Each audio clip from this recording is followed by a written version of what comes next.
Hi students, welcome back to the channel. तो आइए बेटा करते हैं क्वेश्चन नंबर 4। तो इसकी स्टेटमेंट है हमारे पास, find two consecutive positive integers sum of whose squares is 365। तो बेटा उसने कहा है कि आप कोई दो पॉजिटिव इंटीजर्स जो कंसेक्यूटिव हो, मींस लगातार हो। हमने अब कोई दो संपूर्ण संख्याएं जो लगातार है वो ऐसी निकालनी है जिनका स्क्वायर करके, अगर मैं दोनों नंबर्स की स्क्वायर करके उन्हें ऐड कर दूं तो मेरा कितना आना चाहिए, 365। तो बेटा जैसे हमने हर एक क्वेश्चन की शुरुआत कहां से की है, जो हमने फाइंड आउट करना है। अब फाइंड आउट क्या करना है, हमने फाइंड आउट करना है पॉजिटिव इंटीजर्स जो लगातार हो। तो हम यहीं से इन्हें मानकर चलेंगे कि let the first positive integer, let the first positive integer is equal to x. अगर बेटा मेरा पहला पॉजिटिव इंटीजर एक्स है, then the second positive integer कितना होगा बेटा, वो होगा x प्लस 1। कैसे, एक बार आपको मैं कंसेप्ट क्लियर करवाता हूं यहां पे। अब देखिए बेटा, अब हमारी ये नंबर लाइन है, अब इसके ऊपर यहां पे 0, ये है -1, ये है -2, यहां पे 1, ये है 2, ये है 3, ये है 4। अब ये हमारे क्या है बेटा, ये इंटीजर्स है। उसने कहा इक्वेशन में हमने उन इंटीजर्स की बात करनी है, वो क्या होने चाहिए, पॉजिटिव। तो हम 0 से लेके जो नेगेटिव वाले नंबर्स है इनकी तो बात नहीं करेंगे। तो ये जो मेरे पास रिमेनिंग नंबर्स है, ये कौन से नंबर है बेटा, नेचुरल नंबर्स, या मैं बोल दूं ये कौन से नंबर है, काउंटिंग नंबर्स। अब इन काउंटिंग नंबर्स में से हमने कोई दो नंबर्स ऐसे निकाल लिया, वो कौन से होने चाहिए, वो कंसेक्यूटिव भी होने चाहिए। कंसेक्यूटिव मींस जैसे 2 के बाद क्या आना चाहिए, 3 के बाद क्या आना चाहिए, 4। तो अगर मैंने इनमें से एक को x अज्यूम कर लिया बच्चों, तो उसके नेक्स्ट वाला नंबर जो लगातार होगा, जो कंसेक्यूटिव होगा, वो कितना होगा, इसमें 1 ऐड करके बनेगा। जैसे 4 कैसे बना है, 3 में 1 ऐड करके, और यहाँ पे 2 था, 2 का नेक्स्ट नंबर कैसे बनेगा, 2 में 1 ऐड करके यहाँ पे बन जाएगा 3। क्लियर है बेटा, इसलिए मैंने पहले को ले लिया x, दूसरे को ले लिया x प्लस 1। अब इसके बाद यहां पे हम लिखेंगे अकॉर्डिंग टू स्टेटमेंट। यहां पे हमें एक और कंडीशन दी है, वो क्या दी है कि आप उन दोनों नंबर्स की स्क्वायर कीजिए, फिर उसका सम कीजिए। तो अब हमने करना है कि सम ऑफ स्क्वायर्स इज 365। तो बेटा अब दोनों की स्क्वायर, पहले नंबर की स्क्वायर करेंगे तो हमें मिलेगा एक्स स्क्वायर प्लस, अब दूसरा नंबर हमारा क्या था बेटा, x प्लस 1। तो यहां पे इसकी स्क्वायर करेंगे। अब इसकी जगह पे क्या आएगा बेटा, इसकी जगह पे आएगा इक्वल का साइन, कितना आ रहा है 365। तो अब इसे सिंप्लीफाई करेंगे तो यहां पे आएगा एक्स स्क्वायर प्लस, यहां पे बेटा कौन सी आइडेंटिटी अप्लाई होगी, ये है हमारे पास a, ये है हमारे पास b। तो a square means x square plus b square means 1 square plus 2 into a means x, b means 1 is equal. अब बेटा इक्वल डालकर क्या आएगा हमारा 365। क्लियर है बच्चों। अब इसे और सिंप्लीफाई करते हैं यहां पर, तो यहां पे आएगा x स्क्वायर प्लस 1 स्क्वायर क्या हो जाएगा 1, प्लस 2 को x से मल्टीप्लाई करेंगे, हमारा कितना आएगा बच्चों 2x।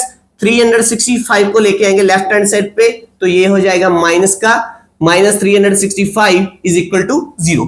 अब x square plus x square क्या बन जाएगा बच्चों, 2x स्क्वायर, और प्लस यहां पे क्या आएगा 2x, जो कांस्टेंट वाली टर्म्स है इन्हें सिंप्लीफाई करके हम लास्ट पर यहां पे लिखेंगे। तो प्लस का 1 माइनस का 365, प्लस माइनस माइनस होगा। अब साइन किसका आएगा, माइनस का, क्योंकि 365 क्या बच्चों बड़ा है। तो यहां पे आएगा माइनस का 364 इज इक्वल टू 0। अब बच्चों ये हमारे पास क्या बन चुकी है, क्वाड्रेटिक इक्वेशन। यहां से 2 को एक बार कॉमन निकाल लेंगे कि हमारी जो कैलकुलेशन है वो छोटी हो जाएगी। तो 2 को कॉमन निकालिए बच्चों, यहां पे आएगा x स्क्वायर प्लस, यहां से 2 तो बाहर जा चुका है, अब यहां पे क्या रहेगा x, माइनस 364 में से 2 हमने बाहर निकाला तो क्या आएगा बच्चों 182, इसके बाद इज इक्वल टू 0। क्लियर है बेटा, यहां पे ब्रैकेट क्लोज। अब 2 को हम किसके नीचे लेके जाएंगे, 0 के, तो हमारे पास आएगा x square x minus 182 is equal to 0। तो बेटा ये क्वाड्रेटिक इक्वेशन है जिसके अब हमने फैक्टर बनाने हैं। तो एक बार इसे यहां पे लिख लेते हैं। तो हमारे पास इक्वेशन है बच्चों x square plus x minus 182 is equal to 0। तो बेटा इसके फैक्टर्स बनाने के लिए, यहां से x की वैल्यू निकालने के लिए हम कौन सा मेथड यूज करेंगे? Splitting the middle term. अब हमने मिडल टर्म को स्प्लिट करना है, तो यहां पे एक बार इसके कोएफिशिएंट लगा लेते हैं बच्चों। अब मिडल टर्म हमारे पास क्या है? प्लस का 1। तो सबसे पहले स्टेप में हम क्या करेंगे? a की c से मल्टीप्लाई करवाएंगे। तो a की c से जब हम मल्टीप्लाई करवाएंगे तो हमें मिलेगा 182। अब हमने बेटा 182 के फैक्टर्स बनाने हैं। वो फैक्टर्स ऐसे होने चाहिए, हमें कोई दो नंबर्स ऐसे चाहिए, टेबल ऐसा हो जिसे मल्टीप्लाई करें तो 182 आना चाहिए, और प्लस माइनस करूं तो मेरा कितना आना चाहिए? 1। क्लियर है बेटा? अगर हम प्लस करके देखेंगे, माइनस करके देखेंगे, हमें कितना चाहिए? 1 चाहिए। तो ये देखना मुश्किल है कि कौन सा टेबल होगा, क्योंकि इतना बड़ा टेबल याद करना मुश्किल है। तो मैंने आपको ट्रिक बताई थी, हम कैसे देखेंगे। 182 के प्राइम फैक्टर्स बना लेंगे इसे इजी करने के लिए। तो सबसे पहले कितने पे जाएगा? 2 पे, तो यहां पे आएगा 91। अब कितने पे जा रहा है बच्चों? 7 पे, यहां पे आ गया 13, यहां पे आ गया 13 1 13। क्लियर है बच्चों? अब जो हमने यहां पे प्राइम फैक्टर बनाए हैं, इसके ग्रुपिंग हमने ऐसी करनी है जिसे मैं माइनस करूं तो मेरा कितना आ जाना चाहिए बच्चों? यहां पे 1। तो कैसे?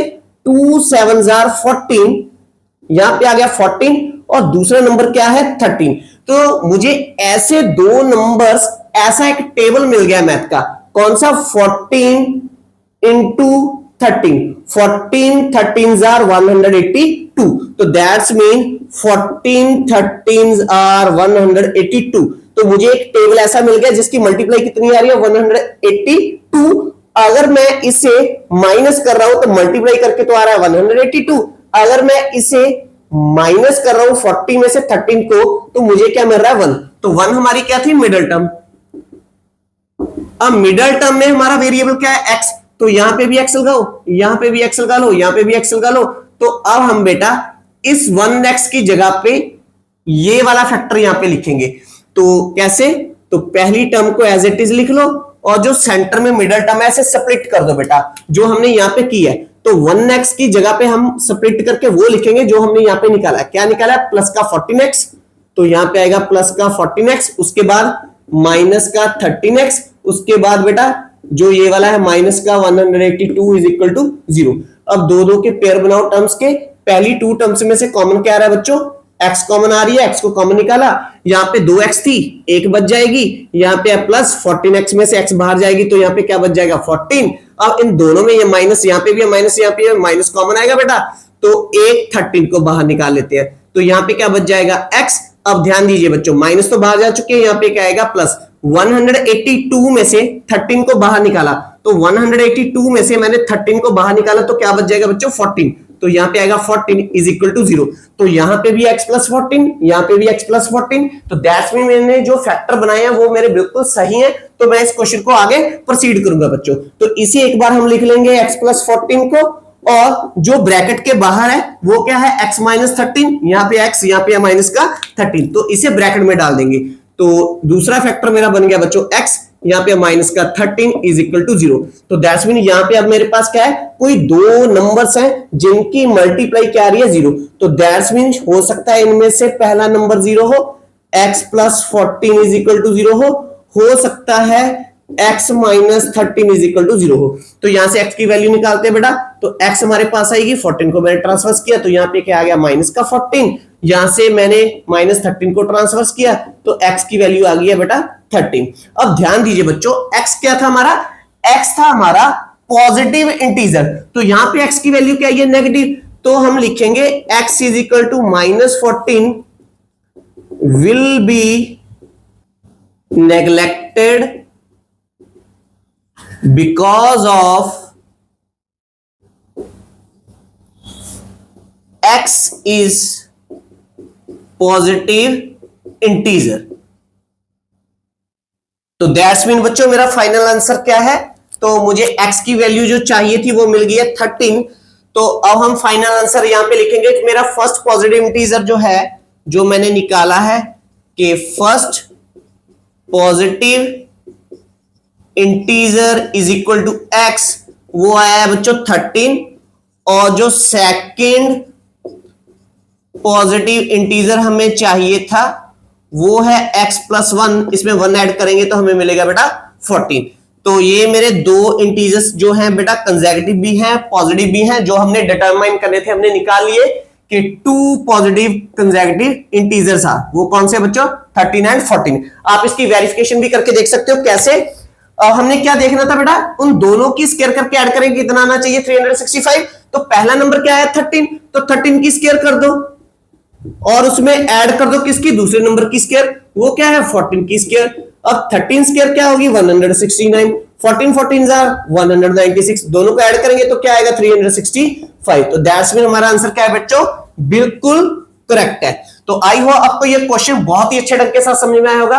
तो अगर आपको बेटा मेरा टीचिंग का मेथड अच्छा लगता है तो प्लीज मेरी इस वीडियो को लाइक और शेयर कीजिए, मेरे चैनल को सब्सक्राइब कीजिए। मिलेंगे नेक्स्ट वीडियो में क्वेश्चन नंबर 5 के साथ। तब तक के लिए thanks for watching. Take care, bye bye dear students.